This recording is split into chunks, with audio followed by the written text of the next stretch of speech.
Before I jump into this video, I want to say that I don't condone street fighting. It's an activity that should be avoided at all costs. If there's no threat of physical harm to you, then just walk away. Don't engage in a fight.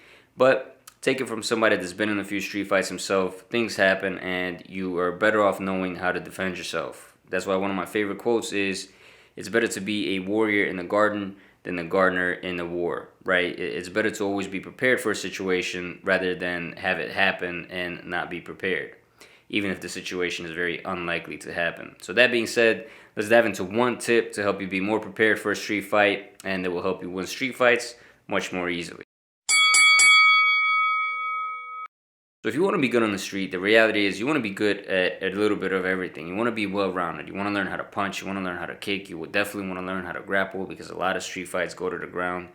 But if you had to pick just one thing to do in order to improve your street fighting game, it would be the 1-2.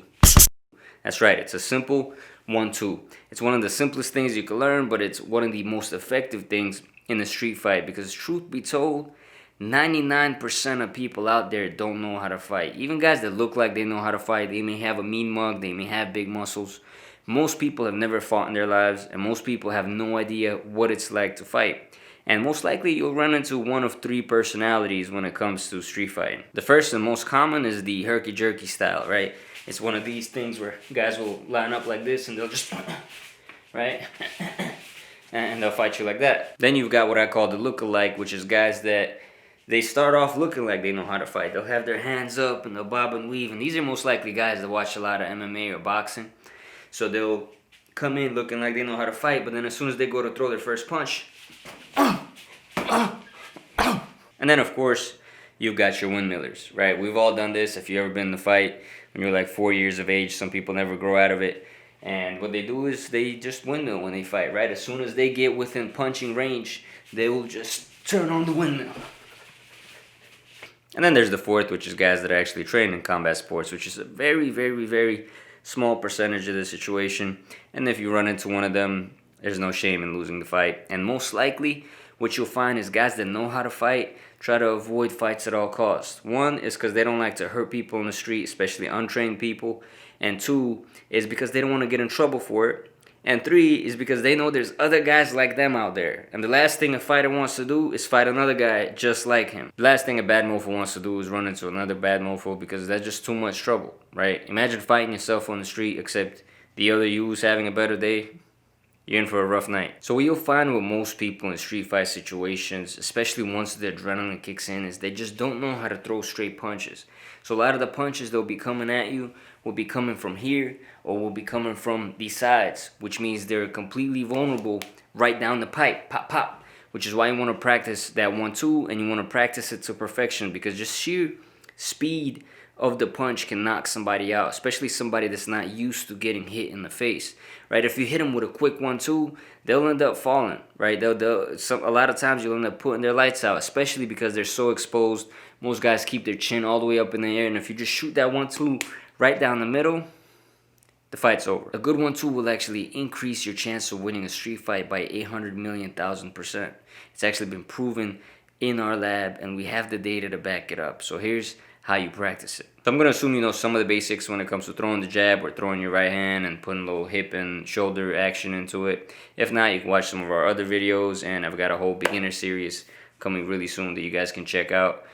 But we're just going to dive straight into the details that you want to keep in mind when it comes to street fighting. So first, what you want to do is you want to keep your shoulders high when you punch, right? So instead of shooting the punches like this and keeping your chin exposed and up in the air, you want to do kind of a Mike Tyson style and have your shoulders block your chin, right? So you want to shoot the punches like that every time you shoot the 1-2 on both sides, right? So, right?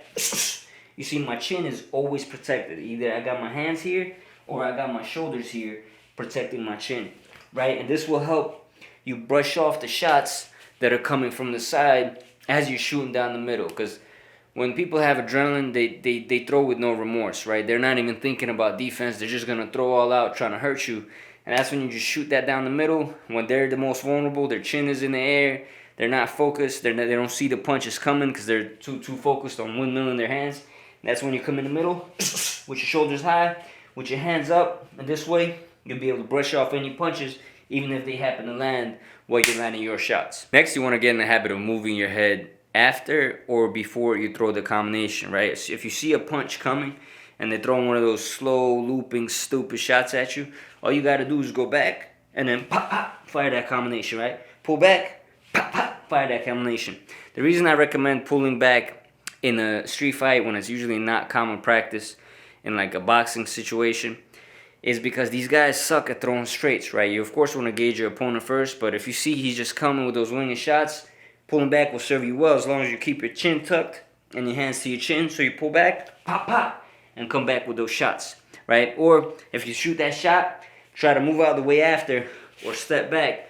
This way you're doing a defensive motion before and after each punch, which decreases the chance that you get hit in the process. This next one is really important, and that's to double up or triple up on the 1-2, especially if you connect, right? So this would be considered a 1-1-2, right? And then there's 2, right? And you just keep going like that. So if you connect on the guy, especially with the first punch, then you just want to let that turn on the rapid fire until you're no longer connecting or until your opponent is out of the fight, right? So what you want to do as soon as you connect, pop, pop, pop, pop, pop, pop, pop, right? Let those things fly. You can check out Vitor Belfort versus Vanderlei Silva to see it in action, right? Vitor is a master at doing that. We used to call this combination the 44 at our gym, right? And that's just pom, pom, pom, pom. Different gyms have different number systems, but for us, that's what it was called. And what you want to do is just double up on it, right? So throw it, but you're not going to get good at that unless you practice it, right? So practice it on the bag, practice it when you're shadowboxing, just practice all the time. Perfect the 1-2 and make it perfect. So the way you want to make it perfect is to shadow box a lot, right? Practice it when you're shadow boxing. In the real fight, you're going to be missing a lot of your shots, and in shadow boxing, you're going to be missing all of your shots. So you're going to be able to find that perfect median between adding speed and power to your punches, but also staying on balance. You don't ever want to get off balance in the fight. You always want to be on point. You always want to be on balance, and you don't want to do anything that you can't stop in a split second, right? Because that's where trouble finds you, and that's where trouble will find your opponent, because they'll be doing things that they can't stop. They'll be doing things off balance, and they'll be keeping their chin in the air and falling over their feet, and that's when you're going to come in right down the pipe while they're throwing that bullshit and get them out of there. So you want to shadow box a lot to get good at this. You want to keep practicing, fighting in the air, right? And just keep shooting that 1-2, and make sure every time you evaluate yourself, ask yourself, was that as fast and as hard as I could have thrown it, right?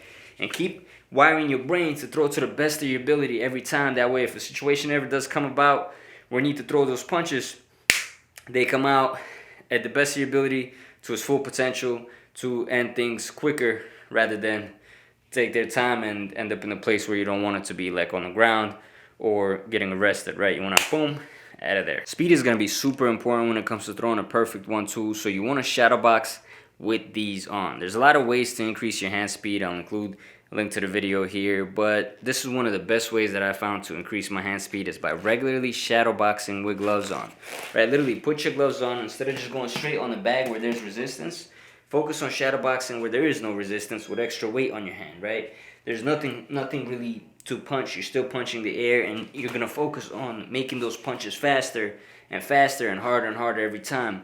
Which you'll notice even after the first session, once you take them off, your hands will be flying like whips. And what you'll notice as you continue to do those sessions every day, your hand speed will improve, as long as when you got these on, you're throwing to your full potential. You're throwing as fast and as hard as you can. Make sure to warm up first. Don't just go full blast immediately into your workout.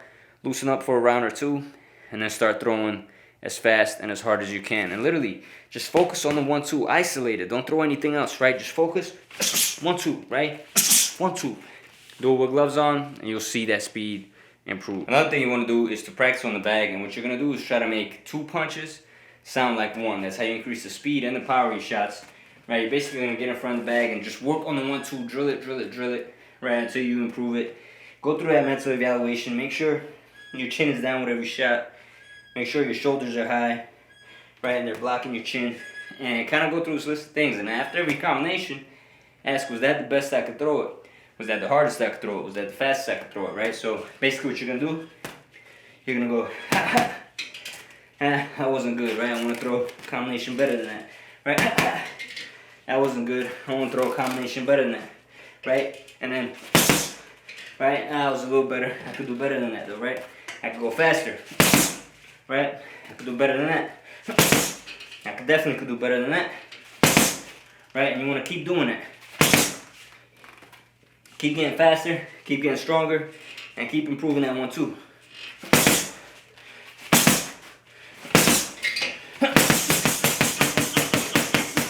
Got a little carried away there because hitting the bag is really fun, but practice the 1-2, and most important thing also for street fighting is to harden your knuckles.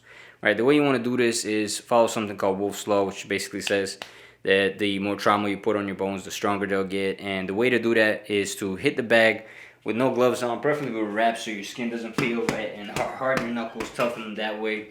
And when you do your push-ups, do them on your knuckles. If you don't do push-ups at all, start to, right, and start doing them on your knuckles. The hardest surface that you can handle, right, whether it's a wood surface, just a carpet, or concrete, right? Harden your knuckles, get them tough, get that density going, and your punches will hurt a lot more when you go into a fight. So any form of fighting is going to involve much more than one move, right? But again, if you just had to practice one thing to help your chances out, it's going to be the 1-2, because you can shoot it right down the pipe. A lot of people come windmilling, right? And a good 1-2, believe it or not, will take you a long, long way. Surprisingly, once I started boxing, I started getting into a lot less fights, and that's because probably I didn't feel like I had to prove anything anymore. I knew I had to fight, so when somebody was getting disrespectful, I was more likely to be able to walk away from it, and it just gave me a new level of confidence, right? So what I would say is never approach any fight situation or an altercation with your ego. Don't worry about your ego. Focus on what's important, right? If you're not physically harmed, if there's no physical threat to anybody that's with you or anybody you care about, there's no real reason to fight. So try to avoid street fights at all costs. It can put you in a bad situation where you get arrested. It could put a complete stranger who might just be having a bad day, them in a bad situation, because they could end up in the hospital, right? It's not something that ever really has a positive feeling attached to it. So try to avoid street fights at all costs if you can. But again, always be prepared for one. I have a lot of similar content coming your way that's about self-defense as much as it is about competitive fighting. Hope you guys enjoyed the video. If you did, hit all those YouTube buttons. Check out the links in the description below. You'll find them valuable. I'm Sean with Brawl Brothers, and I'll brawl with you guys next time.